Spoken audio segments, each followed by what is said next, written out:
کے ماننے والوں کو نہیں دیکھنا چاہیے، کیونکہ اکثر دھرم کے ماننے والے یا مذہب کے ماننے والے خود نہیں جانتے ان کا دھرم یا ان کا مذہب کیا کہہ رہا ہے۔ سب سے اچھا اور سب سے بہترین طریقہ کوئی بھی دھرم یا مذہب کو جاننے کے لیے ہے کہ اس مذہب کی کتابوں کا مطالعہ کیجیے۔ اسی لیے اگر ہم ہندو دھرم کو جاننا چاہتے ہیں تو ہمیں ہندو کو نہیں دیکھنا چاہیے، ہمیں تحقیق کرنا چاہیے ہندو دھرم کی کتابوں کا۔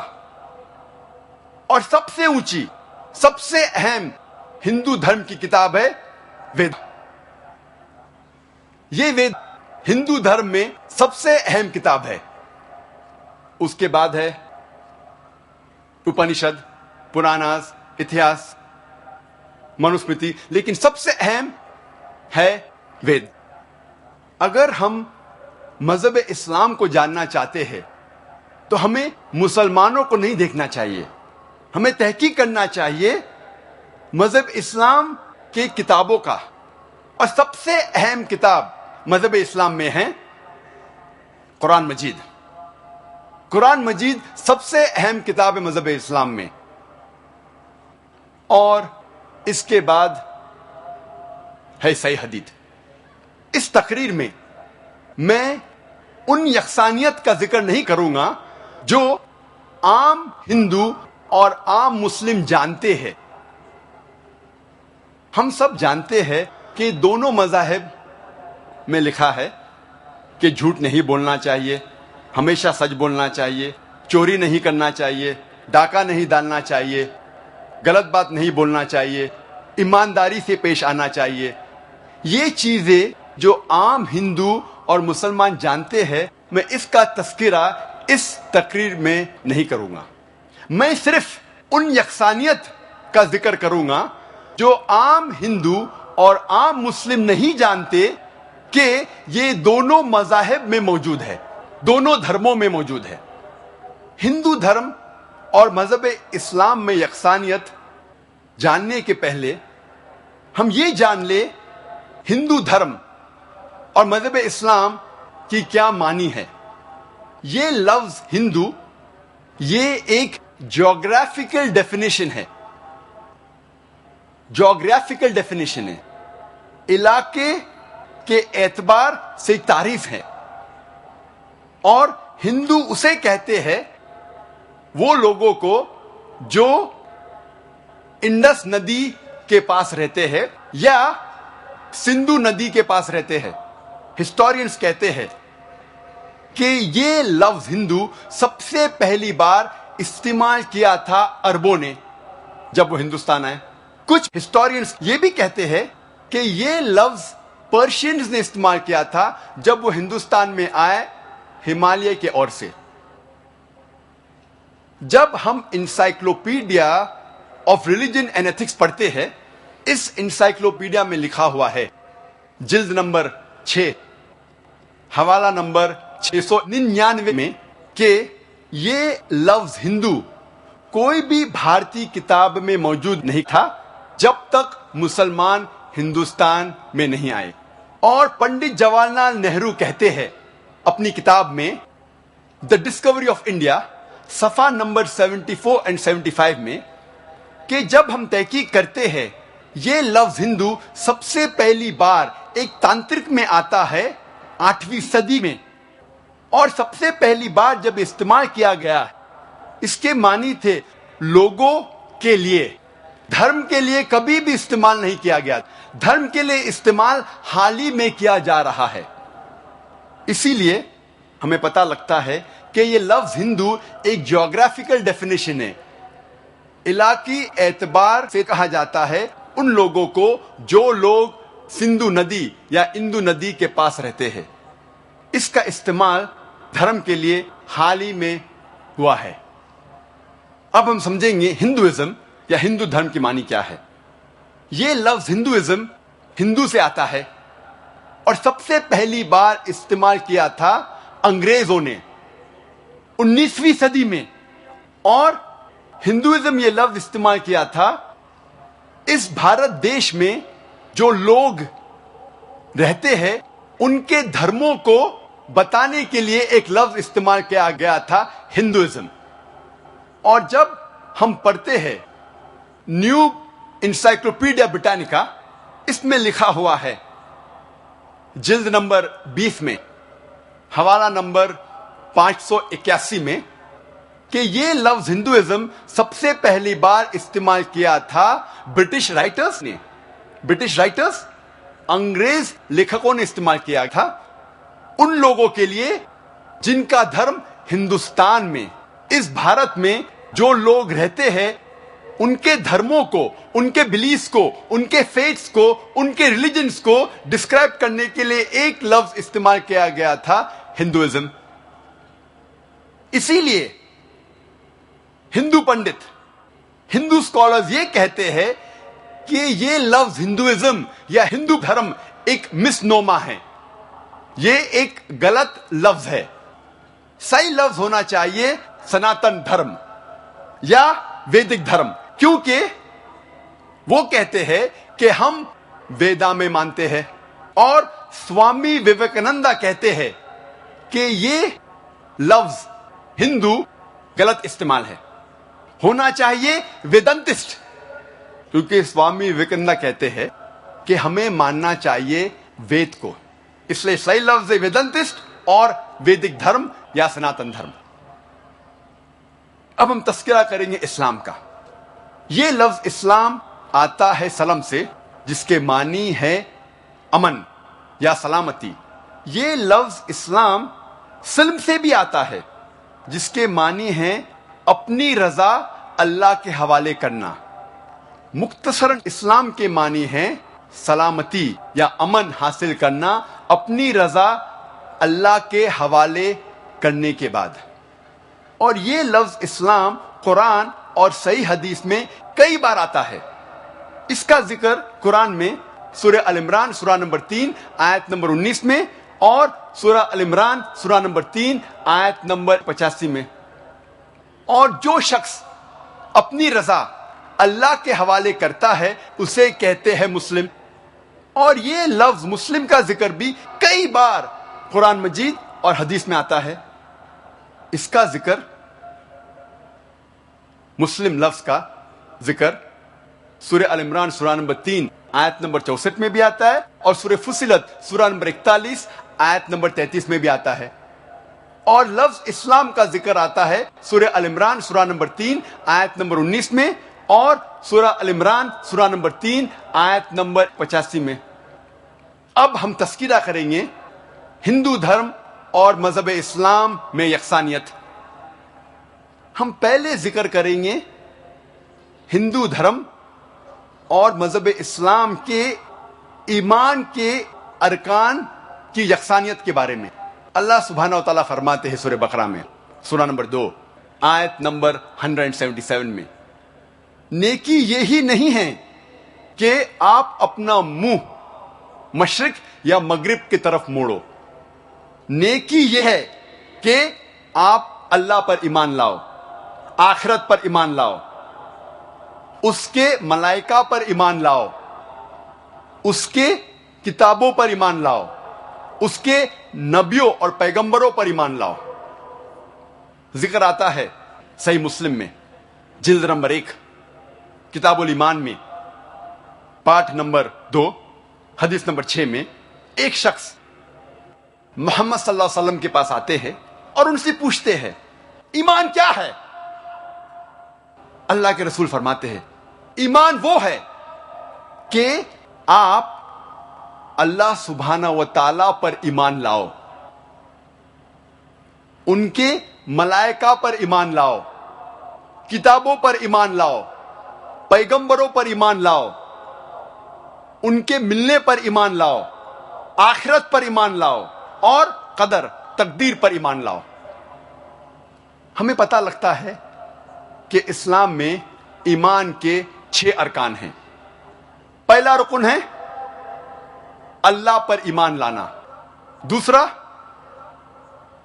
اس کے ملائکہ پر ایمان لانا، تیسرا اس کے کتابوں پر ایمان لانا، چوتھا اس کے پیغمبروں پر ایمان لانا، پانچواں آخرت پر ایمان لانا، اور چھٹا قدر تقدیر پر ایمان لانا۔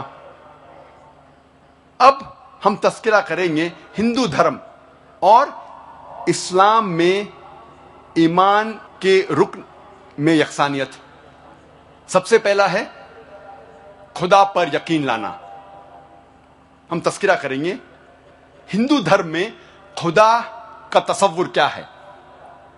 جب ہم کوئی عام ہندو سے پوچھتے ہیں آپ کتنے خداؤں میں مانتے ہیں، کچھ کہیں گے 3 خدا، کچھ کہیں گے 10، کچھ کہیں گے 100، کچھ کہیں گے 1000 اور کچھ کہیں گے 33 کروڑ۔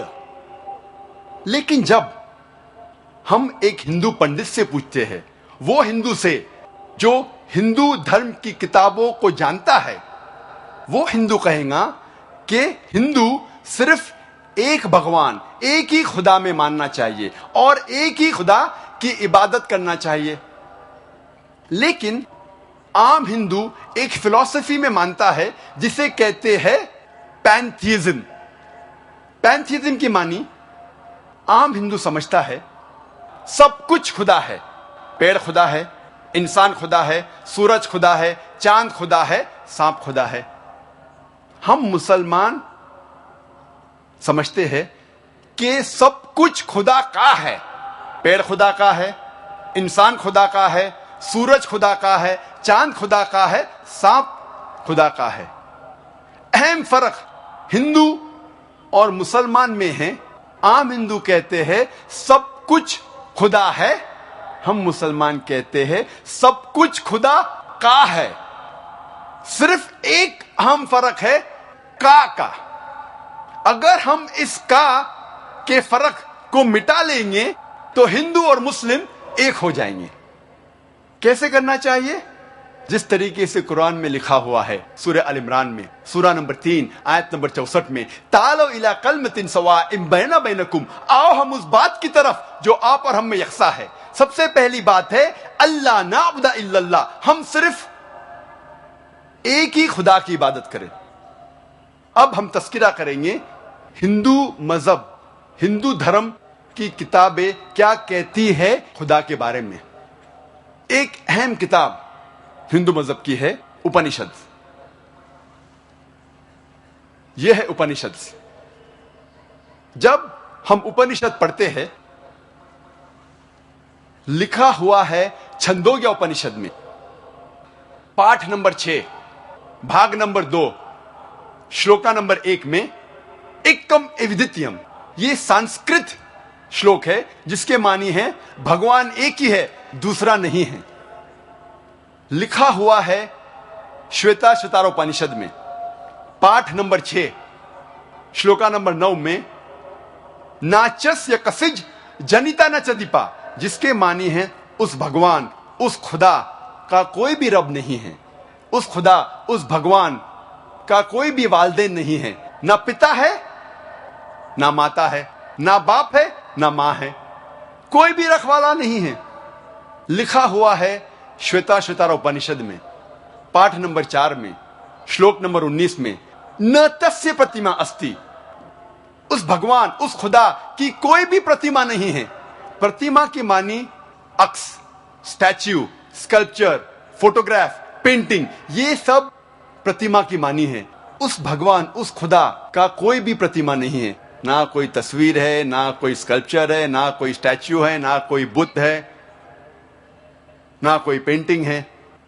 لکھا ہوا ہے بھگوت گیتا میں، جو سب سے زیادہ پڑھی جانے والی کتاب ہے۔ بھگوت گیتا میں بھگوان کا تصور ہے۔ پاٹھ نمبر 7 میں شلوکا نمبر 20 میں all those whose intelligence has been stolen by material desires they worship demigods، جو پیسے کے پیچھے بھاگتا ہے وہ غلط خداؤں کی پوجا کرتا ہے۔ اور کچھ ترجمہ بھگوت گیتا میں لکھا ہوا ہے کہ جو آدمی پیسے کے پیچھے بھاگتا ہے وہ بت پرستی کرتا ہے۔ بھگوت گیتا میں لکھا ہوا ہے پاٹھ نمبر 10 میں شلوکا نمبر 3 میں میں بھگوان پیدا نہیں ہوا ہوں, میری شروعات نہیں ہے, میں سارے عالموں کا رب ہوں. اور سب سے اہم کتاب ہندو دھرم میں ہے وید. جب ہم وید پڑھتے ہیں, یجروید میں لکھا ہوا ہے, پاٹھ نمبر 32 منترا نمبر 3 میں, ن تسیہ پرتیما استی, اس بھگوان, اس خدا کی کوئی بھی پرتیما نہیں ہے, کوئی بھی بت نہیں ہے, کوئی بھی عکس نہیں ہے, کوئی بھی اسٹیچو نہیں ہے, اسکلپچر نہیں ہے, فوٹوگراف نہیں ہے, پینٹنگ نہیں ہے. ذکر ہے یجروید میں پاٹھ نمبر 40 منترا نمبر 9 میں, اندھاتم پرویشنتی یا اسمبھوتی مپاستے. یہ سنسکرت شلوک ہے جس کے معنی ہے اندھاتم, اندھکار میں, پرویشنتی, داخل ہو رہے ہیں. جو لوگ اسمبھوتی کی پوجا کرتے, اسمبھوتی کی معنی نیچرل تھنگز, قدرتی چیزیں, ہوا, پانی, آگ. یجروید میں لکھا ہوا ہے اندھکار میں داخل ہو رہے ہیں وہ لوگ جو قدرتی چیزوں کی عبادت کرتے ہیں, پوجتے ہیں, جیسے کہ ہوا, پانی, آگ. اور آگے لکھا ہوا ہے اور گھور اندھکار میں داخل ہو رہے ہیں وہ لوگ جو سمبھوتی کی پوجا کرتے ہیں. سمبھوتی کی معنی انسان کی بنائی ہوئی چیزیں جیسے ٹیبل, کرسی, بت وغیرہ. اگر آپ قدرتی چیزوں کی عبادت کرتے ہیں تو آپ اندھکار میں داخل ہو رہے ہیں. اگر آپ بنائی ہوئی چیزوں کی عبادت کرتے ہیں تو آپ اور گھور اندھکار میں داخل ہو رہے ہیں. لکھا ہوا ہے یجروید میں پاٹھ نمبر 40 منترا نمبر 8 میں, اس بھگوان کا کوئی بھی عکس نہیں ہے اور وہ پاک ہے. اتھروا وید میں آتا ہے یہ اتھروا وید. اتھروا وید میں لکھا ہوا ہے کتاب نمبر 20 میں, پاٹھ نمبر 58 میں, منترا نمبر 3 میں, دیو مہا اسی, مہان ہے وہ خدا. اور سب سے اہم وید ہے رگ وید. یہ ہے رگ وید. چاروں ویدوں میں سے سب سے اہم وید ہے رگ وید. رگ وید میں لکھا ہوا ہے کتاب نمبر 1 پاٹھ نمبر 164 منترا نمبر 46 میں, ایکم ست وپر بہودا ویدانتے, جس کے معنی ہے ستیہ ایک ہے, خدا ایک ہے,